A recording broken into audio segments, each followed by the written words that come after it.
अच्छा जी, बजटिंग पे हमारी डिस्कशन चल रही थी और कल हमने बजट क्या है उसके पर्पसेस को देखा था। देन हमने फंक्शनल बजट क्या होते हैं और कैश बजट के फंक्शंस यूजेस क्या हैं, और एक हमने फंक्शनल बजट की बेसिक सी इलस्ट्रेशन 5 देखी थी।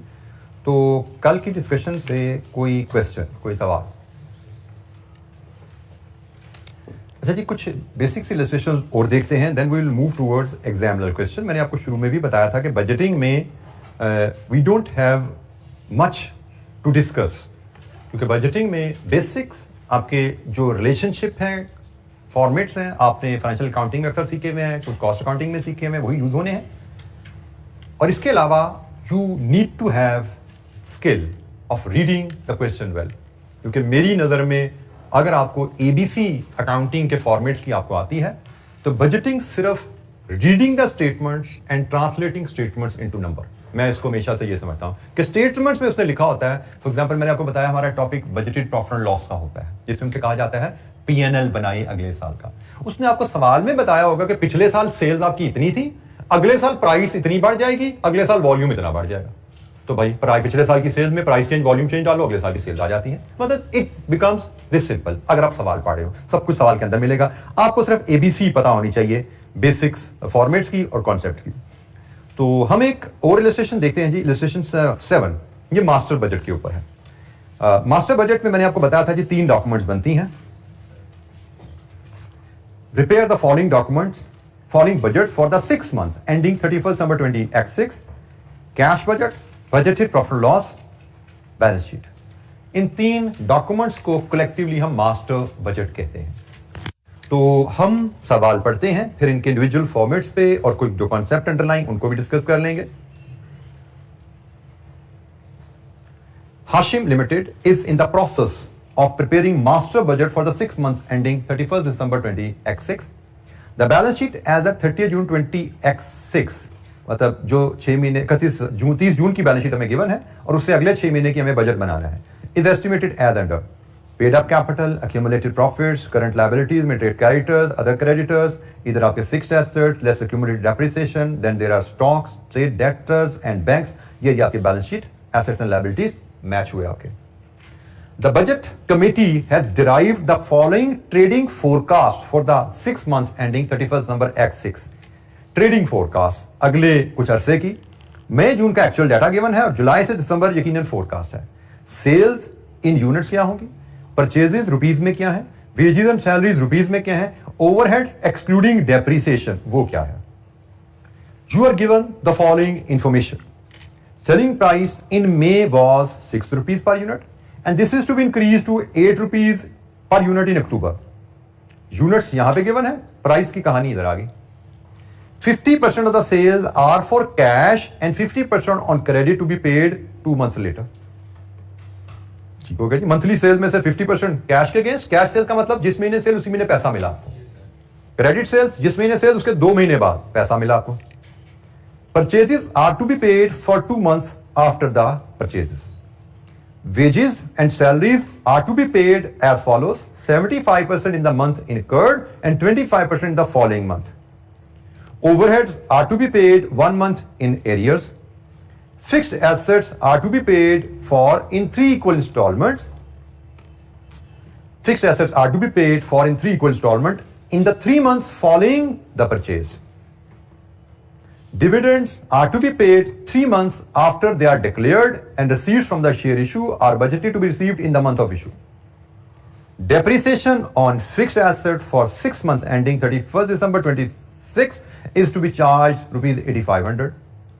Opening stock at the beginning of the period under review was equal to 2 months purchases. At 31st December excess, it will be equal to 3 month purchases. In September excess, 20,000 shares of ₹1 nominal value will be issued at par. Dividend of 10,000 will be declared in October. Fixed asset will be purchased in November for 30,000। ये ऊपर उसने इनकी payments की बात की ना, dividend की payment, asset की पेमेंट और शेयर्स की पेमेंट, रिसीट्स, वो सारी उसने चीजें नीचे बताई। अच्छा जी, सबसे पहले उसने कहा जी आप कैश बजट बनाइए। पहले हम कैश बजट की थोड़ी सी फॉर्मेट पे बात कर लें। कैश बजट का फॉर्मेट हमारा बड़ा स्टैंडर्ड सा रहता है।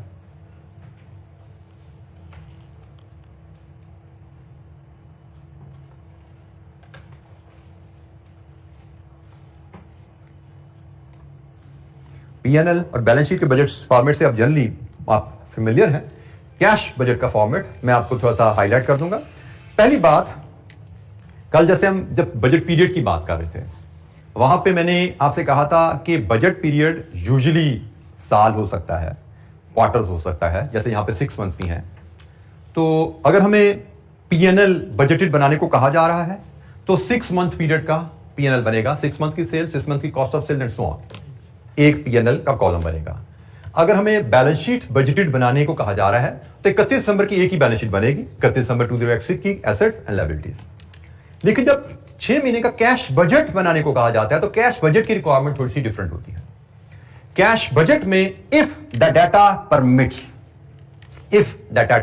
Permits cash budget should be broken down into smaller period. जैसे उसने 6 महीने का कैश बजट कहा है ना, और हम देख रहे हैं डाटा में हमें मंथली आइटम्स अवेलेबल है, मंथली सेल्स, मंथली कॉस्ट का डाटा अवेलेबल है, तो कैश बजट हम मंथली बनाएंगे। ठीक हो गया? तो हमने यहां पे क्या बात सीखी, if the data permits cash budget should be broken down into smaller periods. Cash budget should be broken down into smaller period and smaller periods का डाटा हमें अवेलेबल है। अच्छा जी, कैश बजट में हमें फॉर्मेट क्या फॉलो करते हैं? मैं पहले रफ ड्राफ्ट में आपको फॉर्मेट समझा देता हूं, फिर हम इसकी आंसर की प्लानिंग पे जाएंगे। 6 कॉलम है, तो जुलाई, अगस्त, सितंबर, अक्टूबर, नवंबर, दिसंबर से ये 6 हमें कॉलम ऐसे बनाने पड़ेंगे। हम कैश रिसीट्स फोरकास्ट करेंगे, हम कैश पेमेंट्स फोरकास्ट करेंगे, फिर हर महीने का हम नेट रिसीट ऑब्लिक पेमेंट देखेंगे क्या है, और फिर हम इसमें ओपनिंग, हर महीने का ओपनिंग बैलेंस ब्रॉड फॉरवर्ड करेंगे, और फिर क्लोजिंग बैलेंस कैरिड फॉरवर्ड हो जाया करेगा। तो ये हमारा हर महीने का, इस तरह 6 महीने हैं, 6 महीने का हमारा बजट बनेगा। ये जुलाई, अगस्त, सितंबर, अक्टूबर, नवंबर, दिसंबर के एंड पे हमारा क्लोजिंग बैलेंस क्या होगा, यहां पे आया। तो ये 6 महीने का कैश बजट हमारा इस तरह प्रेजेंट किया जाएगा। अच्छा, अब हमने यहां पे कैश बजट में ख्याल का रखना होता है, रिसीट्स के सोर्सेज क्या है। हमने क्वेश्चन पढ़ते हुए देखा सेल्स, क्वेश्चन पढ़ते हुए देखा शेयर इशू, 2 रिसीट्स के सोर्सेज हैं सेल्स, लेकिन उसमें कहा सेल्स तो कुछ कैश पे भी है, कुछ क्रेडिट पे भी है। तो जब पीएनएल बनता है, पीएनएल में तो सेल्स अक्रूवल बेसिस पे बुक होती है, वो हमें पता है, जिस महीने की सेल्स उस महीने में रिकॉर्ड होंगी। लेकिन जब हम कैश बजट बना रहे हैं तो फिर हमें सिर्फ सेल्स की वैल्यू से गर्ज नहीं है, सेल्स की टर्म से भी गर्ज है। दिस इज द रिसीट्स का मैटर, कि भाई रिसीट्स के हमने सोर्सेज भी देखने हैं और रिसीट्स की टर्म्स भी देखनी है। हमें सिर्फ रेवेन्यू में गर्ज नहीं है, रेवेन्यू की टर्म में भी गर्ज है। जैसे उसने में क्वेश्चन में बताया हुआ है नोट नंबर 2 में कि हमारी सेल्स जो होंगी 50% कैश है, 50% क्रेडिट है। मतलब जुलाई की सेल्स का 50% पैसा जुलाई में ही आना है, और जुलाई की सेल्स का 50% पैसा सितंबर में आना है। ठीक हो गया? तो हमें रिसीट्स को यहां पे शायद कैश सेल्स और क्रेडिट सेल्स में स्प्लिट करना पड़ेगा। कैश सेल से पैसा कब कब कितना कितना आएगा, क्रेडिट सेल से पैसा कब कब कितना कितना आएगा, टाइमिंग के हिसाब से इनफ्लो रिकॉर्ड करना है। इसी तरह हमें पेमेंट्स को देखना है, और पेमेंट्स के लिए हमें सिर्फ कॉस्ट वैल्यू में गर्ज नहीं है, कॉस्ट की पेमेंट टर्म में भी गर्ज है। बल्कि पेमेंट में हमें 2 मैटर्स देखने पड़ेंगे, हमें कॉस्ट को भी देखना है, हमें नॉन कैश कॉस्ट अगर है तो उसको भी देखना है। फॉर एग्जाम्पल हमें कॉस्ट में डेप्रिसिएशन भी बताई गई है, कॉस्ट इंक्लूड्स डेप्रिसिएशन, तो डेप्रिसिएशन की मद में हमारी जेब से पैसा तो नहीं जाता।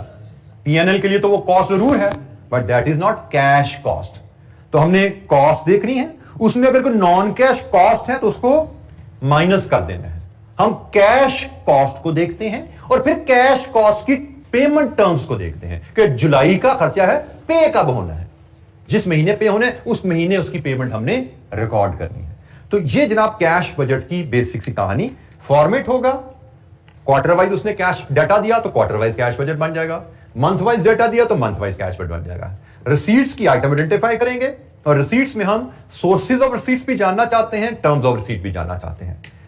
पर पेमेंट्स के लिए हम कॉस्ट की आइटम्स आइडेंटिफाई करेंगे, हम कॉस्ट को भी जानना चाहते हैं, नॉन कैश कॉस्ट कंपोनेंट भी देखेंगे उसमें हम, और फिर पेमेंट टर्म्स भी देखेंगे, देन हम कैश बजट बना पाते हैं। तो ये जनाब कैश बजट की थोड़ा सा ओवरव्यू है। इसके मुताबिक अब हम फाइनल आंसर की तरफ चलते हैं।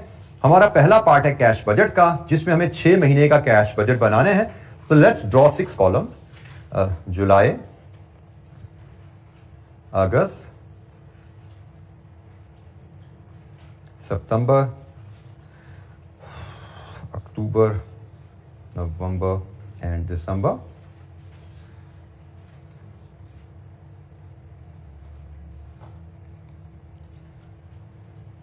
कैश रिसीट्स के मुझे 3 आइटम्स मुझे नजर आई। एक कैश सेल्स है, एक क्रेडिट सेल्स है और एक शेयर इशू है। ये 3 मुझे सोर्सेज रिसीट्स के नजर आए हैं। इसके नीचे हम कैश पेमेंट्स ले आते हैं। सवाल को देखते हैं तो कैश पेमेंट्स में मुझे परचेजेस नजर आ रही हैं, उसकी पेमेंट्स आएंगे। मुझे वेजेस एंड सैलरीज नजर आ रही हैं, उसकी पेमेंट हम करेंगे। ओवरहेड्स हैं, उसकी पेमेंट आएगी। फिर हमारे पास कहीं नीचे एसेट परचेज का जिक्र था, ऐसे फिक्स एसेट परचेज है, उसका जिक्र था, उसके अगेंस्ट भी पेमेंट आएगी। फिर डिविडेंड का भी कोई जिक्र है, उसकी पेमेंट भी आ सकती है। इसके अलावा कोई पेमेंट वाली आइटम कहीं पढ़ने में नजर आई हमें? शायद नहीं। लेकिन हमने जैसे किया, हम फॉर्मेट बनाते हुए एक आध लाइन हम इधर छोड़ देते हैं, एक आध लाइन इधर छोड़ देते हैं, और इसके बाद मैं नीचे यहां पे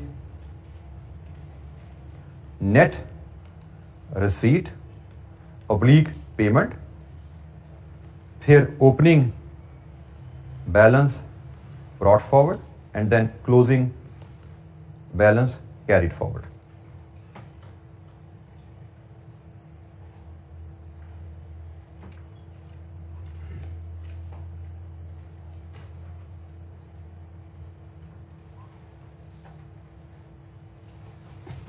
ओपनिंग बैलेंस ब्रॉट फॉरवर्ड के लिए मैं ओपनिंग बैलेंस शीट में जाता हूं तो मैं ये बैंक का बैलेंस वहां नजर आ रहा है। कैश बजट में कैश एंड बैंक दोनों बैलेंसेस ऐड करके लिखते हैं, तो मुझे बैंक का बैलेंस जो 3000 नजर आ रहा है वो मैं यहां पे ओपनिंग बैलेंस में ऐड कर दूंगा। अच्छा जी, अब हम रिसीट्स से काम शुरू करेंगे। हम वर्किंग 1 बनाएंगे कैश सेल, और मे भी क्रेडिट सेल भी हम वहीं पर कवर कर लेंगे। हम इनको वहां से कवर करेंगे। वर्किंग 1 में हम देखते हैं सेल से हमें कितना पैसा आने वाला है। अच्छा, अब यहां पे जो तवज्जो आपकी चाहिए होगी, आपने देखा जब डाटा पे जाते हैं तो उसने मंथ में मई और जून का भी सेल्स का डाटा दिया हुआ है। उसकी रेलेवेंस क्या है?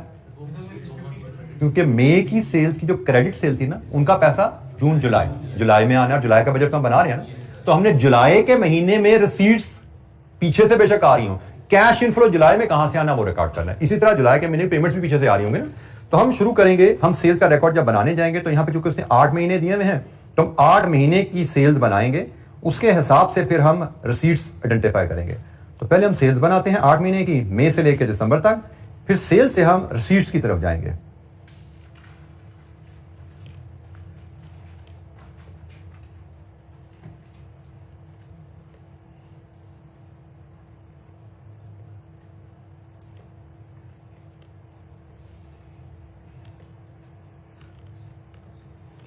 मई, जून, जुलाई, अगस्त, सितंबर, अक्टूबर, नवंबर, दिसंबर। सेल यूनिट्स इनटू प्राइस, हमें मिलेगा रेवेन्यू। टोटल रेवेन्यू हमारा क्या होने वाला है? फिर इसमें से 50% कैश है, 50% ऑफ रेवेन्यू हम लेते हैं, बाकी बाद में करते हैं। 50% रेवेन्यू लेते हैं क्योंकि 50% कैश है, 50% क्रेडिट है। तो जनाब हमारे पास यूनिट्स अवेलेबल हैं मई के 4000, 4200, 4500, 4600, 4800, 5000, 3800, 3000। प्राइस उसने कहा जी मई में 6 रुपए थी और फिर अक्टूबर में आके 8 रुपए हो गई। लीजिए जी, यूनिट्स इंटू प्राइस करें रेवेन्यू। 24,000, 25,200, 27,000, 27,600, 800, 40,000, 30,400, 24,000। अब इसका 50% कैश है, 50% क्रेडिट है, तो हम 50% ऑफ द रेवेन्यू कर लें तो ये 12,000, ये बना आपका 12,600, 13,500, 13,800, 14,400, 20,000, 15,200 और 12,000। अब जनाब जो तो है ना कैश सेल्स जुलाई से दिसंबर तक, तो जिस महीने की सेल है उस महीने पैसा आ गया। क्योंकि 50% कैश है, 50% क्रेडिट है, ये हमारी कैश सेल्स है। तो जुलाई से दिसंबर तक जो सेल्स की वैल्यू है वही हमारी रिसीट है। तो 13,500। नेक्स्ट,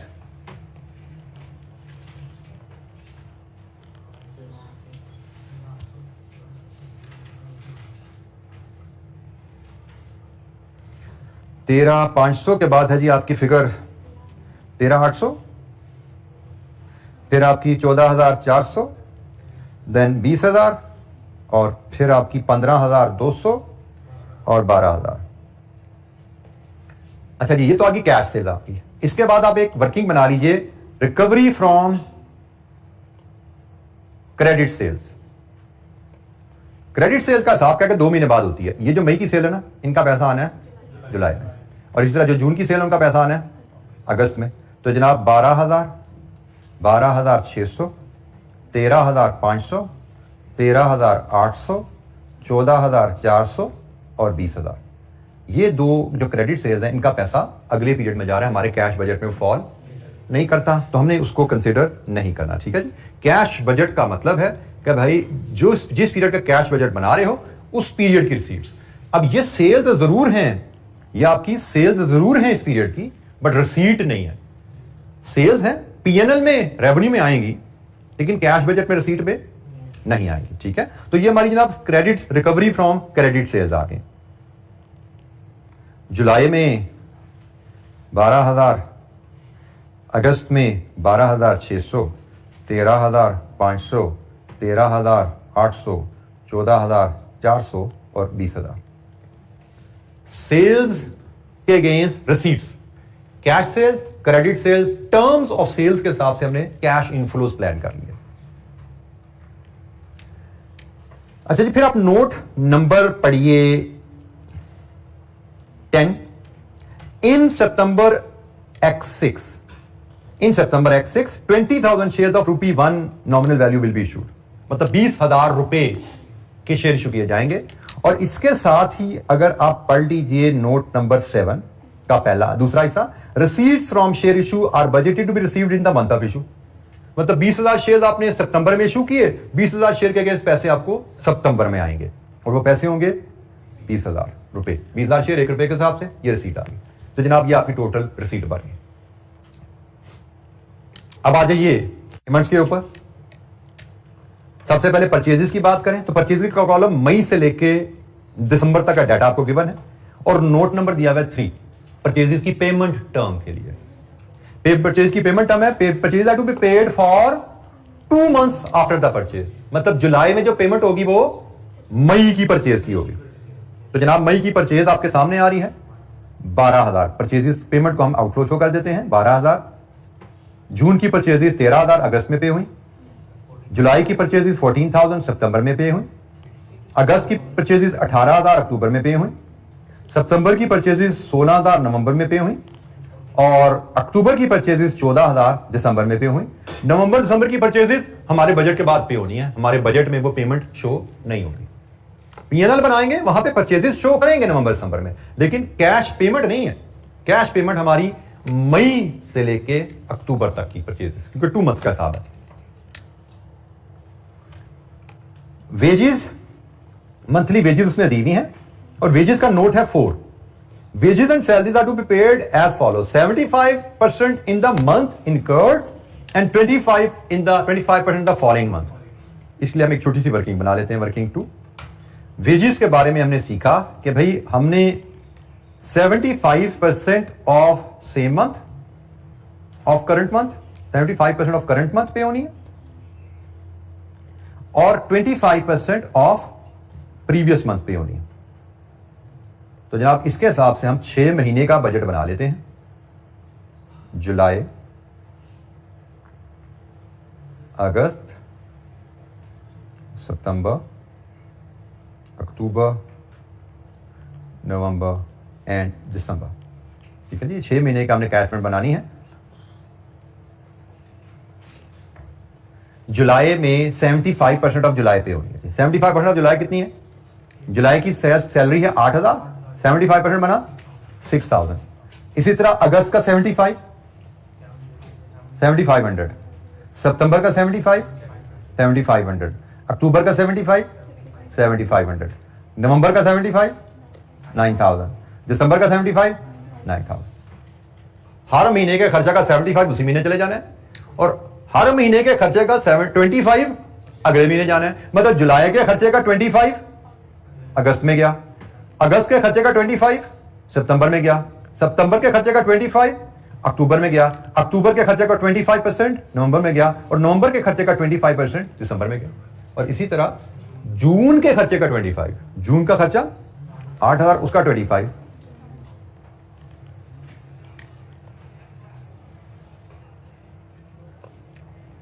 लीजिए जी, ये आपका मंथली कैश बजट बन गया। आपकी टोटल वेजेस की पेमेंट, सॉरी वेजेस पेमेंट आ गई, मंथली पेमेंट आ गई, payment against wages and salaries 8000, 9500, 10,000, 10,000, 11,500, 12,000। ये हमारी monthly payments against wages and salaries आ गई।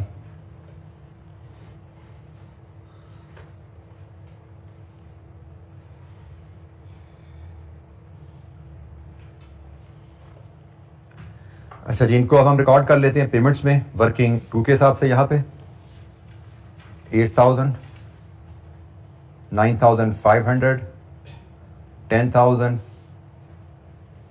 10,000, 11,500 and 12,000।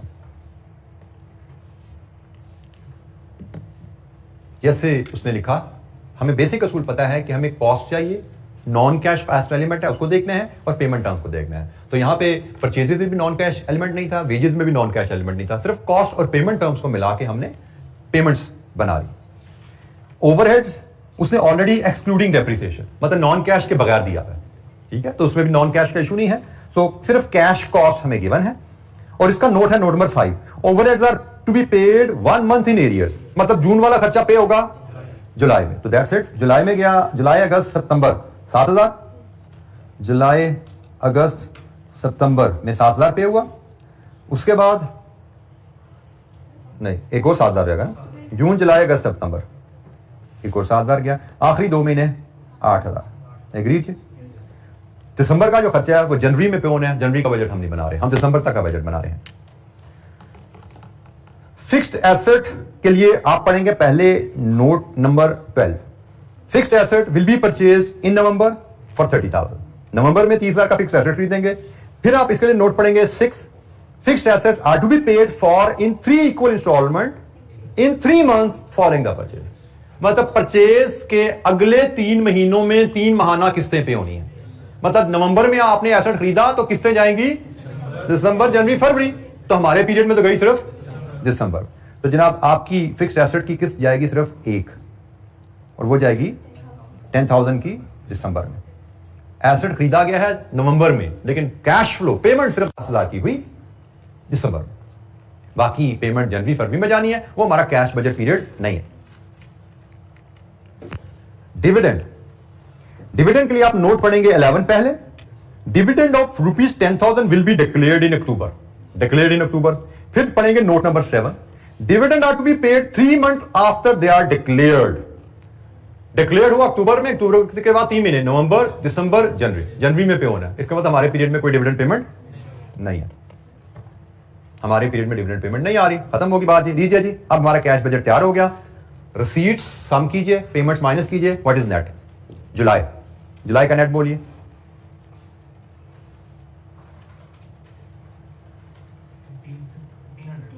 $1,500 पॉजिटिव, नेगेटिव, इसका मतलब क्लोजिंग बैलेंस 1,500 रह गया। Brought forward 1,500 positive. जी, नेक्स्ट मंथ का टोटल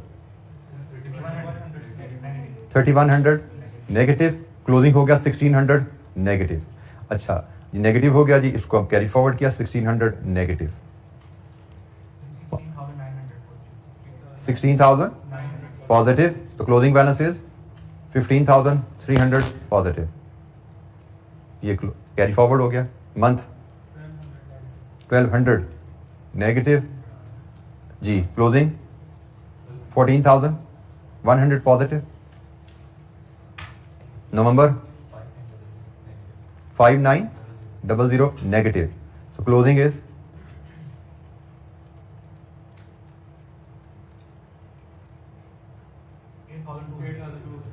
पॉजिटिव 8200 पॉजिटिव, और मंथ दिसंबर का net 12000 negative, so closing is 3800 negative. Negative का मतलब ओवरड्राफ्ट हो गया। ये हमने जब शुरू किया था पीरियड, ओपनिंग बैलेंस 3000 पॉजिटिव था, और जब पीरियड क्लोज हो रहा है तो 3800 नेगेटिव बैलेंस, मतलब ओवरड्राफ्ट में चले गए हम जी। कैश बजट, बेसिक प्रिंसिपल्स और बेसिक फॉर्मेट मैंने कैश बजट का आपसे डिस्कस किया इस इलस्ट्रेशन में। कोई क्वेश्चन?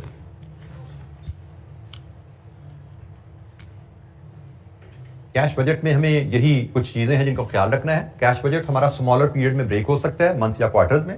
जरूरी नहीं कि साल का एक कॉलम बने, पीएनएल का एक कॉलम बनेगा, बैलेंस शीट का एक कॉलम बनेगा, लेकिन कैश बजट का कॉलम स्मॉलर पीरियड में ब्रेक हो सकता है, depending upon the information available. Cash receipts में हम रेवेन्यू देखते हैं और टर्म्स ऑफ सेल्स देखेंगे, टर्म्स ऑफ रिसीट देखेंगे। कैश पेमेंट में हम कॉस्ट देखते हैं, नॉन कैश का इंपैक्ट देखते हैं, और फिर पेमेंट टर्म्स देखते हैं, जिनकी मदद से हम कैश बजट बना पाते हैं। तो बेसिक फॉर्मेट कैश बजट का आपके सामने एक इलस्ट्रेशन की मदद से, कुछ बेसिक वर्किंग की मदद से आपके सामने प्रेजेंट किया गया। कोई इशू?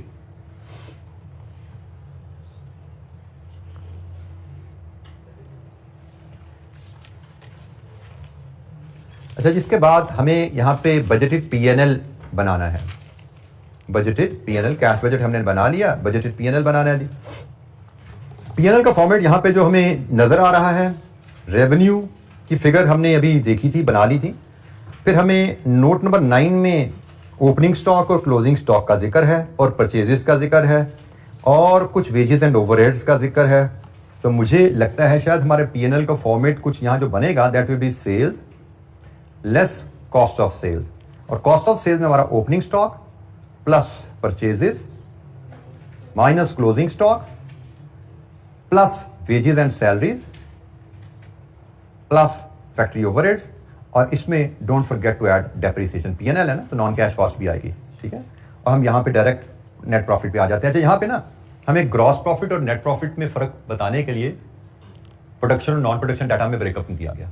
तो यहाँ पे ये सारी फिगर लग रहा है हमें प्रोडक्शन कॉस्ट ही है, ये सारी प्रोडक्शन कॉस्ट लग रही हैं। आल्दो इसके आंसर में जो सोल्यूशन हमें अवेलेबल था, जिस बुक से हमने लिया, उसमें उसने कुछ इसको जरा प्रेजेंट डिफरेंटली किया हुआ है। मुझे लगता है हम यहाँ पे डायरेक्ट नेट प्रॉफिट पे आ जाए तो this is good enough.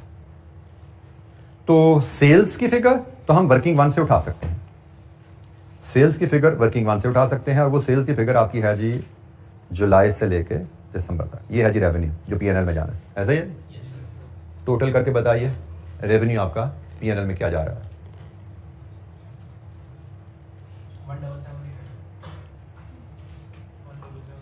177,800। Opening stock उसने कहा नोट नंबर 9 में कि opening stock at the beginning of the period under review was equal to 2 months purchases. 2 महीने की परचेजेस के बराबर आपका स्टॉक था। तो भाई हमारा जो ये डाटा अवेलेबल है, ये हैं 2 मंथ की परचेजेस जब हमारा पीरियड स्टार्ट हो रहा है। हम जुलाई से दिसंबर का पीएनएल बना रहे हैं, तो जुलाई से दिसंबर से पीछे 2 महीने जो गुजरे, उनकी परचेजेस के बराबर हमने ओपनिंग स्टॉक लिया। हमारा ओपनिंग स्टॉक है 25,000। ओपनिंग स्टॉक हमारा है जी 25,000 प्लस परचेजेस। परचेजेस आप पीएनएल से उठा लीजिए, डाटा यहां से उठा लीजिए। ये जी आपकी परचेजेस आ रही हैं, इनका सम कीजिए। जुलाई से दिसंबर तक की परचेज 86,000। फिर इसमें से क्लोजिंग स्टॉक लाइंस करना है। क्लोजिंग स्टॉक उसने कहा 3 महीने की परचेजेस के बराबर है, तो अक्टूबर, नवंबर, दिसंबर 38,000 ये क्लोजिंग स्टॉक आ गया। Wages and salaries accrual principal के तहत जुलाई से लेके दिसंबर तक का टोटल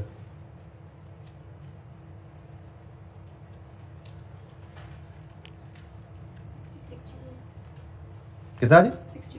62,000। ओवरहेड कैश एक्सपेंडिचर जुलाई से लेके दिसंबर तक का total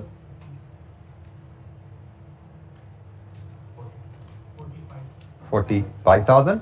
and depreciation note number 8 में बताई गई है, 6 महीने की डेप्रिसिएशन 8,500। लीजिए जी, यहां पे नेट प्रॉफिट कितना बना जी?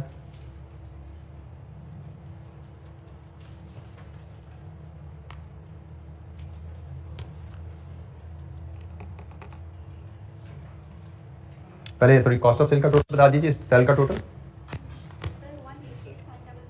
कॉस्ट बोल रहे हैं 187,500, तो प्रॉफिट नहीं है तो लॉस आता नजर आ रहा है 188 है 188,500, तो ये लॉस नजर आ रहा है जी। कितना लॉस है?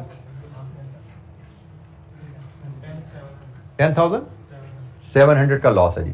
10,700 का लॉस है। अच्छा, क्योंकि यहाँ पे डिविडेंड की डिक्लेरेशन का जिक्र भी है तो हम अक्यूमुलेटेड प्रॉफिट ब्रॉट फॉरवर्ड यहाँ पे लेके आते हैं। अक्यूमुलेटेड प्रॉफिट ब्रॉट फॉरवर्ड हमारी बैलेंस शीट में गिवन है हमें, कितना है जी? 44,600। फिर इसमें से लेस कर देते हैं डिविडेंड डिक्लेयर्ड। आपको पता है ये डिविडेंड पेबल अप्रोप्रिएशन डेबिट होकर डिविडेंड पेबल में चला जाता है। कितना है? 10,000। और यहां से फिर आप ले जाते हो अक्यूमुलेटेड प्रॉफिट कैरिड फॉरवर्ड, जो कि आपकी बैलेंस शीट में रिफ्लेक्ट होगा। कितना जी? 23,900। ये आपका पीएनएल का फॉर्मेट कंप्लीट हुआ, क्योंकि उसने डिविडेंड डिक्लेरेशन का जिक्र भी किया हुआ है। तो डिविडेंड डिक्लेरेशन भी आपको, यहां तक आपका पीएनएल है, ये आपका अप्रोप्रिएशन अकाउंट है, ठीक है। अकाउंटिंग के नॉलेज के मुताबिक ये पीएनएल बन गया फॉर द ईयर। फिर आपका ये अप्रोप्रिएशन अकाउंट आया जिसमें अक्यूमुलेटेड प्रॉफिट ब्रॉट फॉरवर्ड आप लेके आए, डिविडेंड जो पे डिक्लेयर किया वो आपने यहाँ पे नेगेटिव शो किया, और ये अक्यूमुलेटेड प्रॉफिट जो आपका बैलेंस शीट में जाना है नेक्स्ट पीरियड एंड, वो आ गया। सो बजटेड पीएनएल बनाना वेरी सिंपल, अक्रूवल कॉन्सेप्ट के तहत बनाया हमने पीएनएल, और हमने इसमें नॉन कैश आइटम को भी शामिल किया। फॉर्मेट की कोई कैद नहीं है हमें यहाँ पे, क्योंकि ये फाइनेंशियल अकाउंटिंग नहीं है, हम जिस मर्जी अंदाज में प्रेजेंट कर दें। हाँ, एग्जामिनर सिर्फ आपकी इस फिगर में इंटरेस्टेड है, इस फिगर में इंटरेस्टेड है, वो जिस मर्जी ग्रॉस प्रॉफिट हो, नेट प्रॉफिट हो, सीधी रेवेन्यू माइनस कॉस्ट करके निकाल लें, कोई इशू नहीं। फॉर्मेट्स जो पीएनएल के मुताबिक, वो हमें स्पेसिफिक मार्जिनल अब्जॉर्प्शन कॉस्टिंग के क्वेश्चन आए तब हमें कहा जाता है, जो कि यकीनन हमारी स्कोप में यहाँ पे नहीं है। फाइनेंस में कोई अकाउंटिंग का कॉन्सेप्ट हमारा अप्लाई नहीं होने वाला है। यहाँ पे कोई फॉर्मेट हमारा अकाउंटिंग का स्पेसिफिक डिजायर्ड फॉर्मेट नहीं है कि इस फॉर्मेट के तहत प्रेजेंट करना है। हम अपनी जरूरत के हिसाब से फॉर्मेट बना सकते हैं जी। एनी क्वेश्चन, कोई सवाल? अच्छा जी, बैलेंस शीट के बारे में मैंने आपको बता दिया। अभी हमने एक इलस्ट्रेशन में कैश बजट बनाया, फंक्शनल बजट की इलस्ट्रेशन कल हमने की थी, आज हमने एक कैश बजट की इलस्ट्रेशन कर ली, एक हमने पीएनएल की इलस्ट्रेशन की। हमें नॉर्मली क्वेश्चन पास्ट पेपर पे जब हम जाएंगे इन्हीं एरियाज में मिलते हैं, functional budget, cash budget, PNL budget. Balance sheet budget पे हमें क्वेश्चन पास्ट पेपर में शायद कोई नहीं मिलेगा, और हमारे पास गालबन ये इलस्ट्रेशन है जिसमें मैं बैलेंस शीट का बजट आपसे डिस्कस कर रहा हूं, और इसके बाद आपकी एक होम असाइनमेंट में इलस्ट्रेशन 6 पीछे गुजरी है, वो होम असाइनमेंट है। उसमें फंक्शनल बजट भी है, उसमें मास्टर बजट भी है। मास्टर बजट बनाते हुए बैलेंस शीट भी बनेगी, ठीक है। वो आपकी होम असाइनमेंट है, वीकेंड पे आराम से उसको तसल्ली से 2-3 घंटे लगा के छोटी छोटी सी इलस्ट्रेशन है, छोटे छोटे से वर्किंग बना के कीजिएगा, तो that will give you a very fair idea of budgeting. मजीद आपके उसकी ग्रिप आ जाएगी, और फिर हम जब मिलेंगे नेक्स्ट वीक में तो हम एक इलस्ट्रेशन कैश बजट की मजीद करके फिर हम पास्ट पेपर क्वेश्चन पे चले जाएंगे, ठीक है। तो फिलहाल हम बैलेंस शीट की तरफ चलते हैं। अच्छा जी, बैलेंस शीट का बजट नहायत ही आसान होता है। जो फॉर्मेट आपको क्वेश्चन में गिवन है ना, आप सबसे पहले तो उस फॉर्मेट को पहले कॉपी कर लें। हम एक बैलेंस शीट का फॉर्मेट क्वेश्चन में जो गिवन है उसके मुताबिक उसने एक साइड पे एसेट्स बनाए हुए हैं, एक साइड पे लायबिलिटीज एंड कैपिटल है, paid up capital, accumulated profits, then current liabilities में ट्रेड क्रेडिटर्स और अदर क्रेडिटर्स। फिर डेबिट साइड पे हैं तो फिक्स्ड एसेट्स, कॉस्ट, फिर इसमें से लेस अक्यूमुलेटेड डेप्रिसिएशन, और यहां से डब्ल्यूडीवी आ जाती है। इसके बाद आपके करंट एसेट्स में स्टॉक्स, ट्रेड डेटर्स। बैंक को यहां पे मुझे पढ़ते हुए एहसास हो रहा है कि अगला पीरियड जिसमें बैलेंस शीट बना उसमें बैंक बैलेंस तो है ही नहीं, वहां पे तो बल्कि ओवरड्राफ्ट है, वहां पे तो बल्कि ओवरड्राफ्ट है। तो मैं इसको ओवरड्राफ्ट, बैंक की जगह यहां पे मैं लायबिलिटी साइड पे ओवरड्राफ्ट लिख देता हूं, ठीक हो गया। बैंक मैंने नहीं लिखा, बैंक मैंने यहां पे नहीं लिखा, बैंक की जगह मैंने ओवरड्राफ्ट डाल दिया, क्योंकि मुझे कैश बजट से याद आ गया बैंक बैलेंस तो आपका बचा ही नहीं। अच्छा जी, अब हम इसकी वैल्यूज फीड करना शुरू करें। अक्यूमुलेटेड प्रॉफिट की फिगर हमने पीएनएल बनाया, वहां से आ रही है, ये आ रही है जी 23,900। पेड अप कैपिटल जो पिछले साल की बैलेंस शीट में आ रहा है वही है अगले साल, या बदल गया? बदल गया है भाई, हमने 20,000 के नए शेयर इशू कर दिया ना, यहीं पे वर्किंग शो की।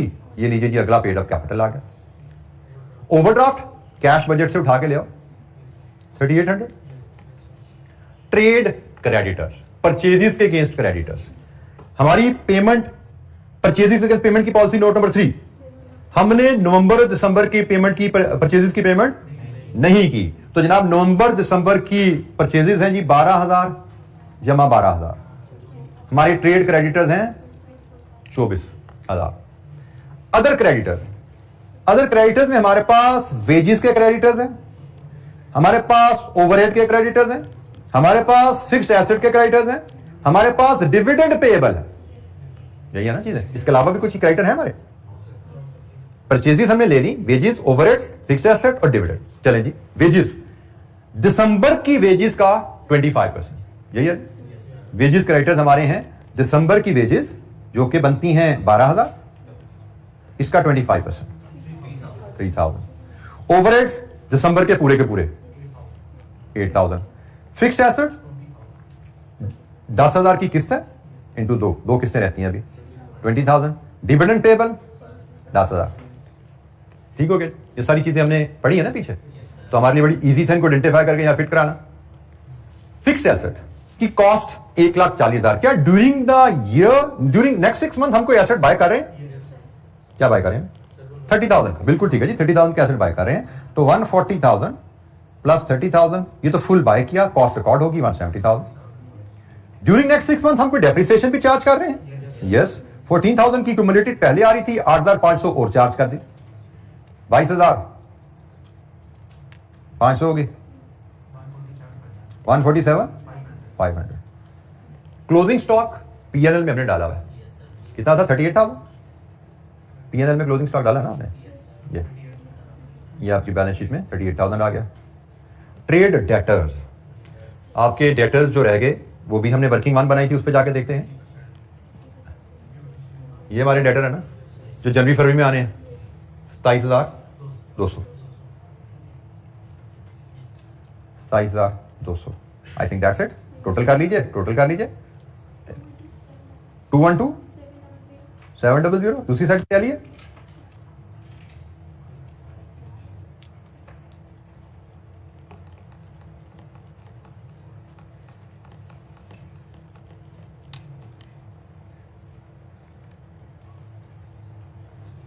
जी 212,700 राइट से लिए दोनों। अच्छा, अब इसमें ना ये एक मास्टर बजट का क्वेश्चन था, इसलिए हमारी इसमें कैश फ्लो पहले बनाया हमने, पीएनएल बनाया, फिर बैलेंस शीट बनाई, और बैलेंस शीट हमारी कंप्लीटली हम एक फिगर यहां पे ट्रेस कर सके। एक थोड़ी सी मैं गाइडलाइन दे दूं, एग्जाम में वी विल नॉट एक्सपेक्ट कि हमें मास्टर बजट पे क्वेश्चन आएगा। मैं फिर बता दूं, एग्जाम में हमें मास्टर बजट क्वेश्चन आने की प्रोबेबिलिटी बड़ी लेस लाइकली है, क्योंकि मास्टर बजट का क्वेश्चन बड़ा लेंथी हो जाता है, उसमें cash budget, PNL, balance sheet काफी लेंथी हो जाता है। तो वी विल एक्सपेक्ट, जैसे पास में आता रहा है, हमें functional budget, cash budget, PNL budget, या हो सकता है बैलेंस शीट बजट भी आ जाए। बजटेड बैलेंस शीट भी हमसे मांग रहे, पहले नहीं आया बजटेड बैलेंस शीट, लेकिन आ सकता है। बजटेड बैलेंस शीट, अगर हमें सिर्फ बजटेड बैलेंस शीट आए, मैं उसके रेफरेंस से थोड़ी सी आपको एक बात बता दूं कि जब आपको बजटेड बैलेंस शीट बनाने को कहा जाएगा तो वहां पे एक फिगर आपकी बैलेंसिंग फिगर निकलती होती है। यहां पे तो हमें चूंकि मास्टर बजट के साथ बैलेंस शीट थी, हर फिगर हम वर्कआउट कर सके, कैलकुलेट कर सके। लेकिन अगर सिर्फ बजटेड बैलेंस शीट कहा जाएगा तो एक फिगर आपको बैलेंसिंग निकालनी पड़ेगी साइड बराबर करने के लिए, और वो फिगर होगी या ये वाली या ओवरड्राफ्ट या बैंक इनमें से कोई। मतलब एग्जामिनर इन दो फिगर्स में से एक फिगर, बाकी सारी फिगर बताएगा कैसे निकलनी है, एक फिगर की इंफॉर्मेशन दे देगा, दूसरी की नहीं देगा। इन दोनों में से वो क्यूमुलेटेड प्रॉफिट या बैंक में से, या वो क्यूमुलेटेड प्रॉफिट बता देगा, बैंक की फिगर नहीं बताएगा, या वो बैंक की फिगर बता देगा, ये नहीं बताएगा। तो अपने ख्याल रखना है कि अगर आपको बजटेड बैलेंस शीट कभी दी जाएगी तो उसमें एक फिगर आप बैलेंसिंग वर्कआउट करते हो, वो बैलेंसिंग फिगर भी लिखने के आपको 1 नंबर मिलेंगे, नहीं लिखोगे तो 1 नंबर ही लूज होंगे। लेकिन ये तो पता है आपको, हर वैल्यू को कैलकुलेट करने के यहाँ नंबर मिलते जा रहे हैं, जैसे जैसे हम वैल्यूज डालते जा रहे हैं नंबर में मिलते जा रहे हैं। कोई एक फिगर हम नहीं डाल पाए तो हमें एक आध नंबर उसके कट जाएंगे। जी एनी क्वेश्चन, कोई सवाल?